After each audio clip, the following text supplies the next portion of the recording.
চুরিবিদ্যা মহাবিদ্যা, যদি না পড়ো ধরা। প্রযুক্তির হাত ধরে তস্কররাও এখন টেকনিক্যাল স্ট্রং। আর এই চুরি টেকনোলজি মিলিয়ে মিশিয়ে তৈরি সিনেমা দেখে ভালো মন্দের গন্ধ বিচারে যাবেন না। 20 তারিখ চলুন সকলে মিলে দেখে আসি ধুম 3, নতুন ভাবে চোর পুলিশ খেলা। প্রথমে ধুম, তারপর ধুম 2, দুটোই ব্লকবাস্টার। এবার ধুম 3, রহস্য, অ্যাকশন, রোমাঞ্চে ভরপুর ছবি ধুম 3।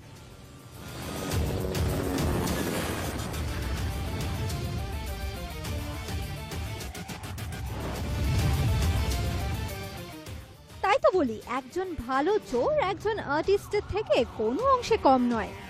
বিশেষ করে চোর পুলিশ খেলাটা তখনই বেশ জমে ওঠে যখন পুলিশকে চোর চ্যালেঞ্জ ছুড়ে দেয়, catch me if you can. দম থাকলে আমাকে ধরে দেখাও। এই রকমই এক দক্ষ চোরের ভূমিকায় ধুম মাচাতে দেখা যাবে মিস্টার পারফেকশনিস্টকে।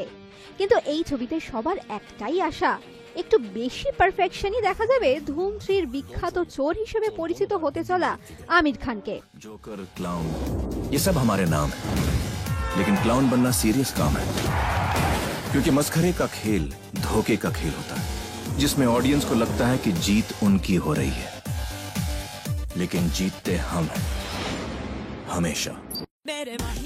তবে আমিরের পাশাপাশি বারবি ডল ক্যাটকেও কিন্তু পারফেকশনের চূড়ান্ত পর্যায়ে দেখা যাবে এই ছবিতে। চোরের পাশাপাশি আমির এই ছবিতে জিমন্যাস্টের ভূমিকায় অনবদ্য। এ যাবৎ ভারতীয় চলচ্চিত্রে এই ছবির গান মালাঙ্গ তৈরি করতে যা খরচ হয়েছে তার রীতিমতো চমকে দেওয়ার মতো।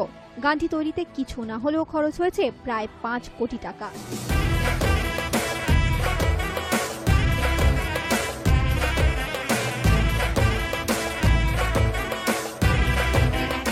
অন্য ছবি হলে বলা যেত ছবির সাফল্য বলবে সময়, কিন্তু এ তো আর যে সে ছবি নয়।